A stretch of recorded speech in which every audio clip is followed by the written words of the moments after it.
As y'all know, I like the Outlast games, so in today's video we're going to be playing Outlast 1. Outlast 1 gets split up into 8 different chapters, with each chapter taking place in one main location. For the general premise of this game, it's pretty simple.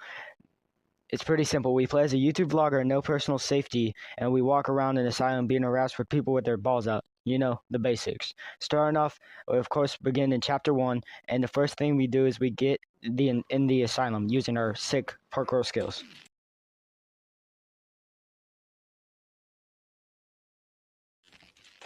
From there, it's just getting assaulted, being invited to Jeff Bezos' cult, and getting the key card for the security room, and then getting assaulted one more time by a guy in a wheelchair. However, since I didn't take Bezos' invitation seriously, he turned off the power, so now it's time to go to the basement to restart the generator. Yo, why'd they make him so caked up? Oh, my bad. In the basement, we have to turn 2 different pumps as well as flipping a power switch so that we can start the main generator while avoiding meth head Babe Ruth. It will not be easy in the basement.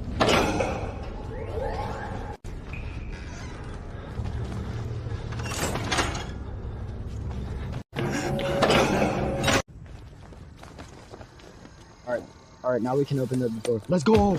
No! They've got me. Prison.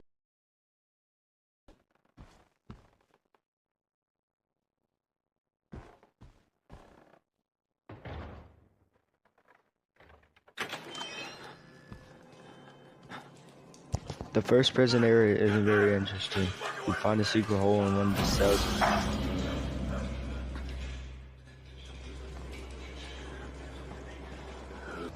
And we do some shimmying until we reach the security room.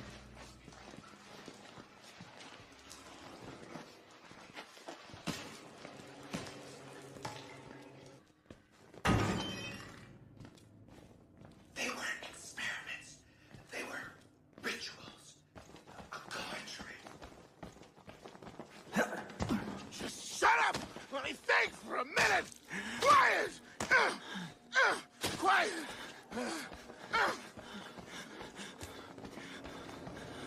Up there, a man with no pants and a knife. He tries to attack us, but since the hallways are lit up, we can easily run away from him or just completely avoid him by choosing the manly strat and hiding under a bed.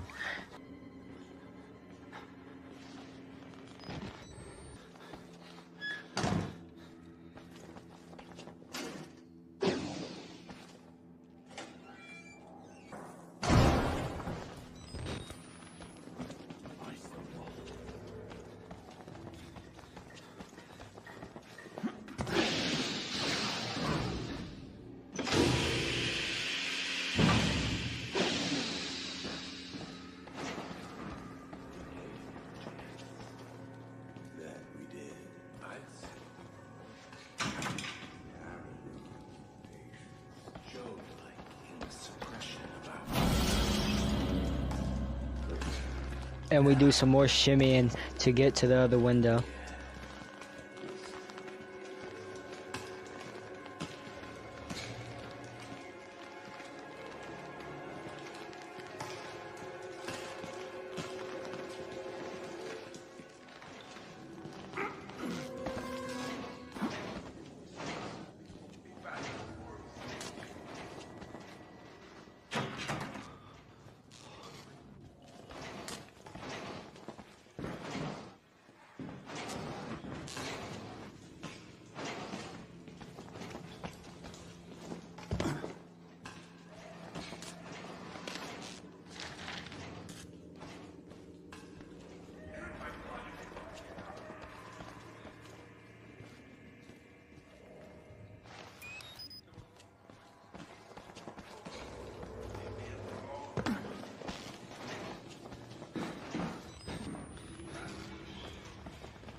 Ooh, cage balls. Oh my god!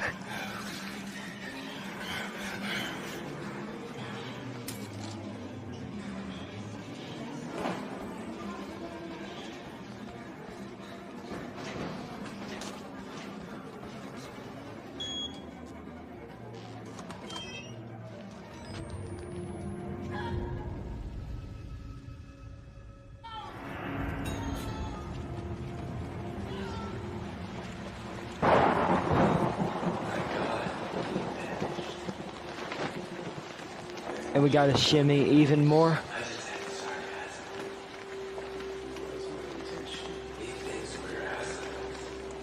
After that, it's just watching a homicide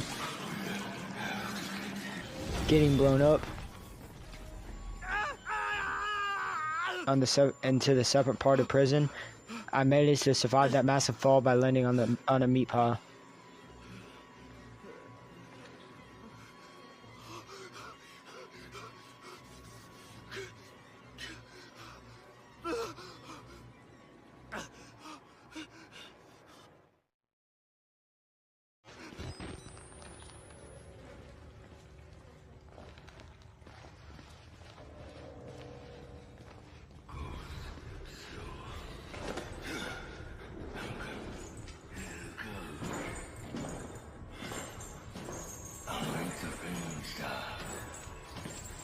And Chris is here. We can easily outrun him because he has the build of a middle school lunch lady.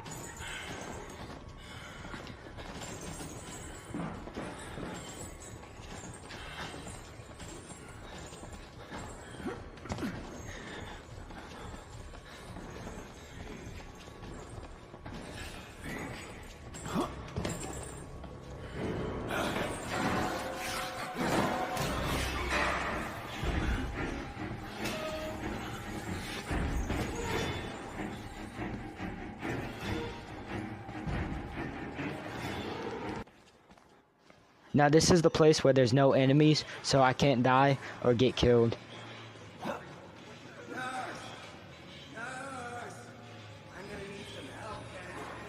Then it's getting assaulted one more time.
We've made it to the sewer. Can y'all guess what happens next? The man with no pants follows us in here.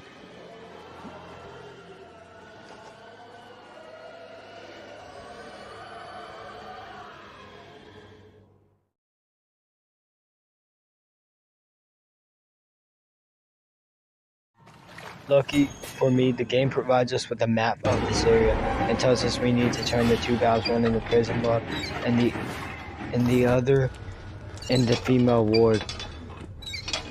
The two valves can be done quite easily because the majority of the sewer area has lights.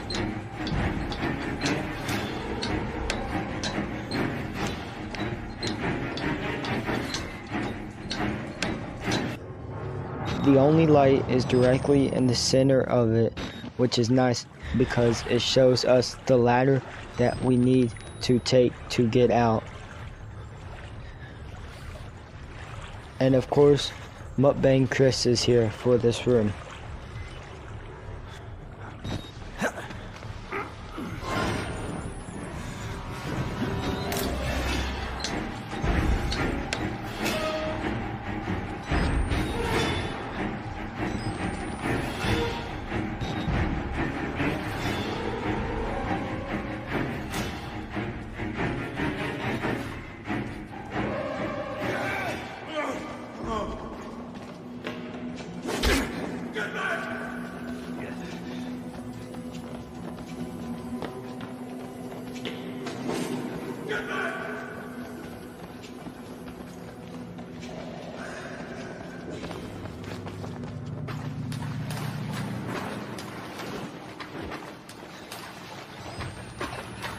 We did it. Let's go!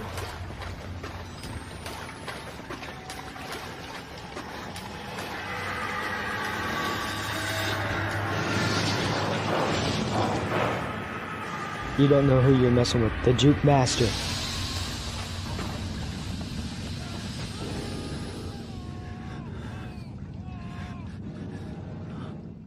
Guess what time it is? It's men time.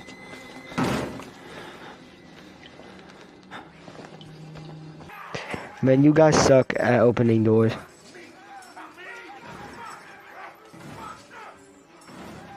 Never mind.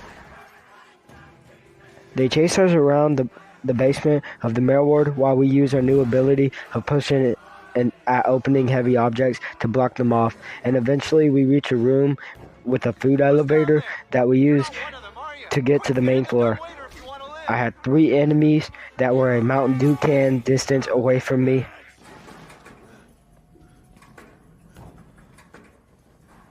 Using the elevator didn't go as planned. I got walloped and kidnapped by Balding the Nipple Man. He takes us on a fun wheelchair tour of the asylum, and he's just a great guy. Why is his cheeks out?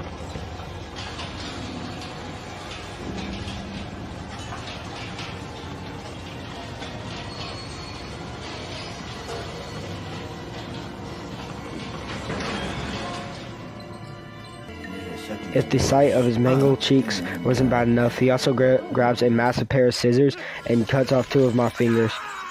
You paying attention? Don't pass that on me. It's a lot for you to absorb. The escape from the doctor isn't too bad. We need to hide under one of these various hospital beds. He's still alive. Sugar Wernicke's nightmares. He worked so well. They couldn't control it. And you can't control it. Nobody. If I...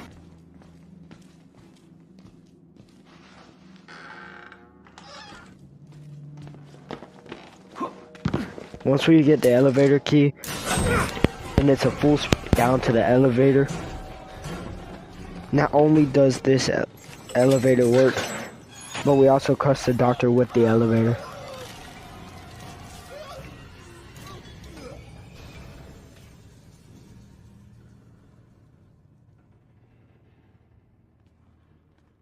Then I walked around for a while until we found the one, the only, Father Martin Bezos.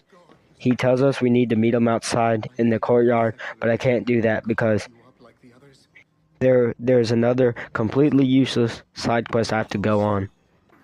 The asylum got lit on fire by this guy named Pyro, and instead of just letting the building burn and leaving, I had to instead go turn on the sprinkler system and save the day. The sprinkler side quest is very uneventful. We need to turn these 2 valves and start at the sprinkler system to extinguish the fire. That's all. Also, Chris is here.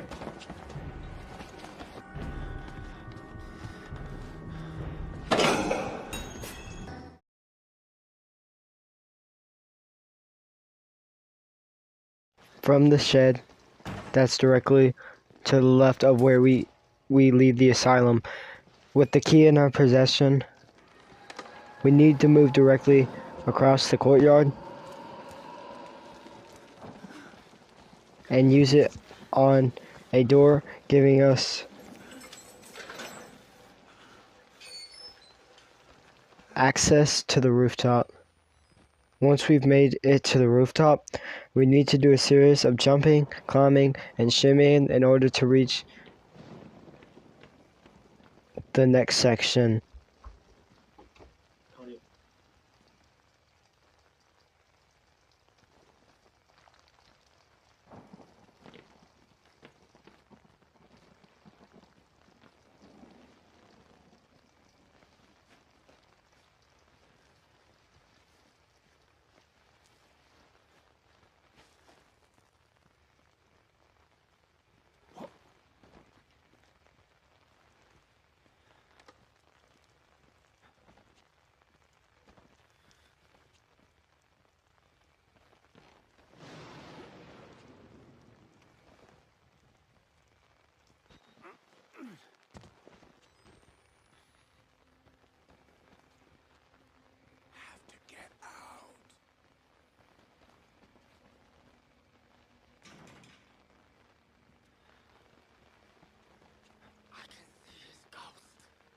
Now here's a crackhead. We can crouch under this debris and the schizophrenia will take over and Chris will just walk around, and finally after crawling under the debris we can take it right through the fence and do some last minute parkour, and now we are in the female ward.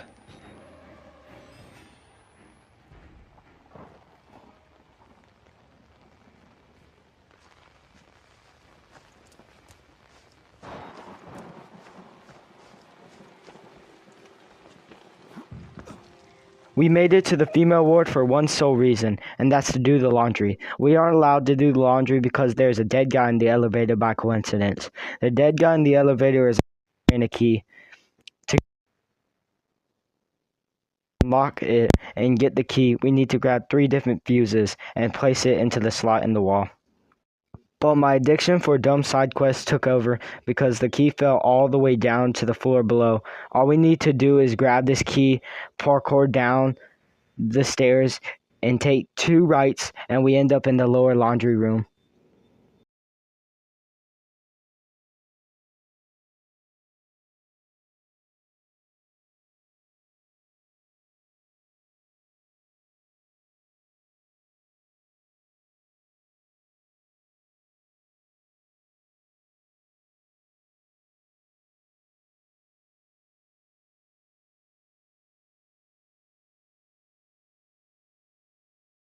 The 3rd floor is pretty cool. We get introduced to 2 new enemies, those being the twins. As you can guess, the twins are twins. One of them's bald. They're apparently modeled after inbred people, and they're really stupid. Anyway, further into the 3rd floor, we're doing some jumping. I end up dropping the camcorder, and downstairs, it's pretty simple because the part of the game is designed to be done without the camcorder.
Oh yeah, we've gone in full circle, and now we're returning back to the administration block. This unexplored area of the administration block is decently bright. I also shoved this dead body out of the vent. It doesn't matter to the video, but I mean, it was kind of funny. We end up reaching an area known as the recreation room. We hang out with the boys who are watching white blobs on the screen. The recreation room, to be honest, is boring. Enough of the rooms are at least somewhat bright, so this section is not great. We're in here to grab a key, and that's exactly what we do.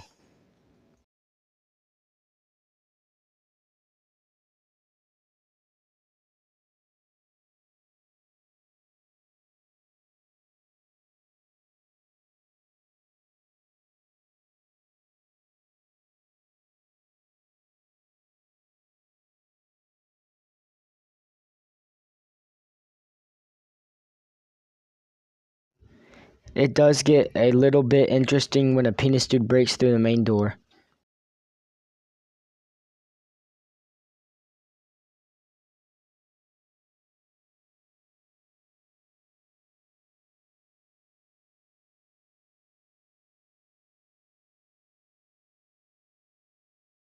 This key is used to unlock the door to get upstairs.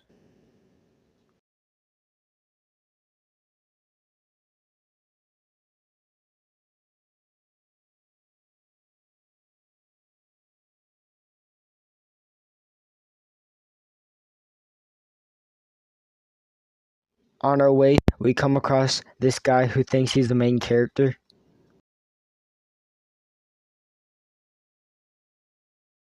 We also do the riskiest shimmy of all time.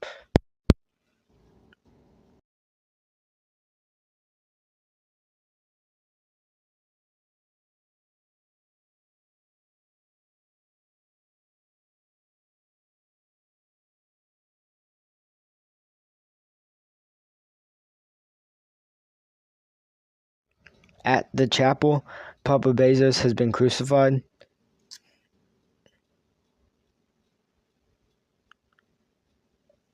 We grab the elevator key, and then he's been lit on fire. I just committed arson, but I also killed the only guy who was somewhat nice to me throughout this entire experience.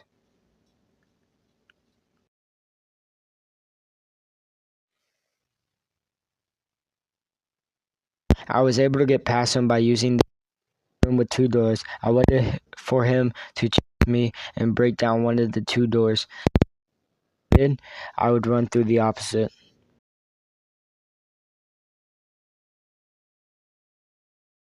I managed to reach the elevator and use our newly down to the laboratory.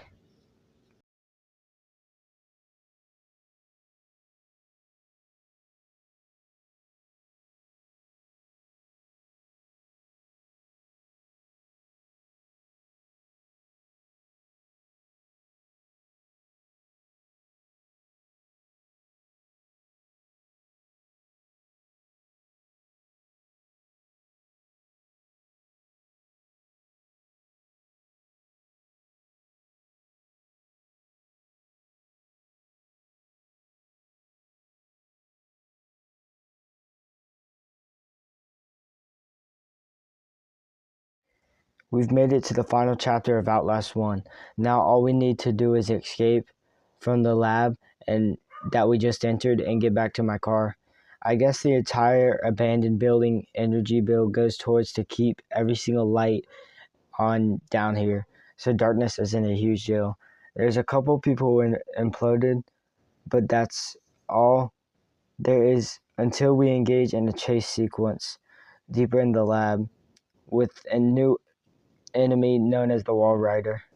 Since we know this chase sequence begins at the end of the hallway, as soon as we see the emergency lights turn on, we can instantly start running back the other way. But when we reach the doors at the opposite side of the hallway, our good friend Chris is there standing, and now we're in a death sandwich.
and we come across Stephen Hawking from Timu.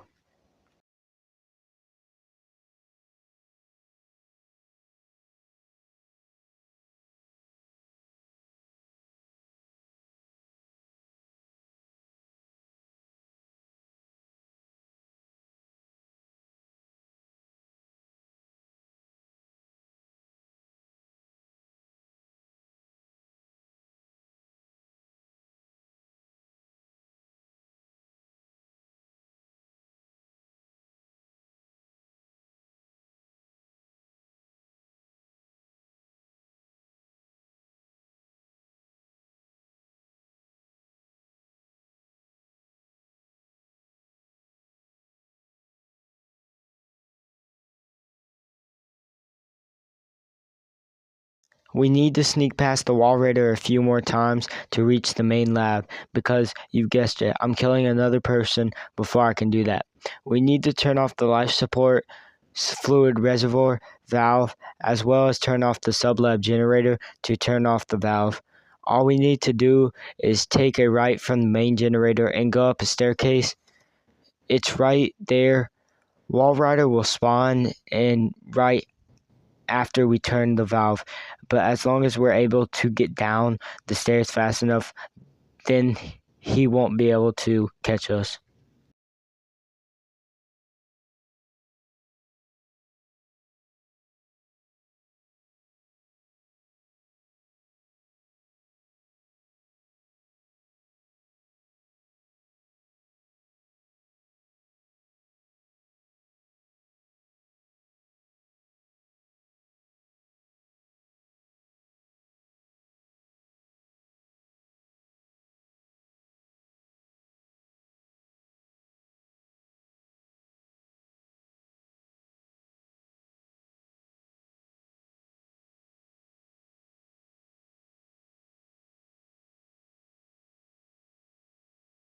To turn off the sublab generator, we need to first play stair climbing simulator.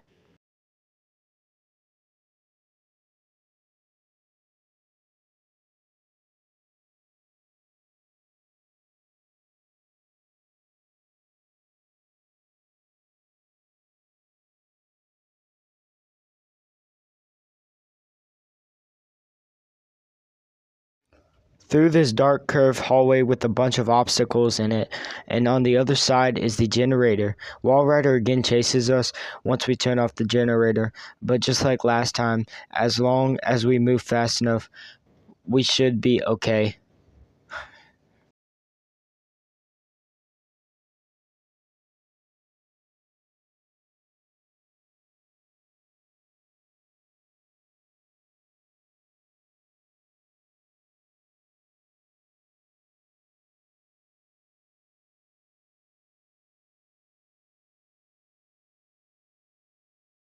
Until we try to do some parkour, LeBron James really isn't okay with me being alive, so he wombo combo lob dunked me down the longest staircase in the game.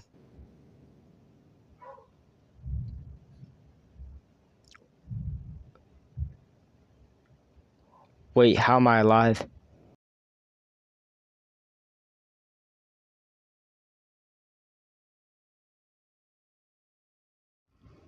Now that I'm invincible, it's time to commit another homicide. So let's kill a completely defenseless naked man in a ball.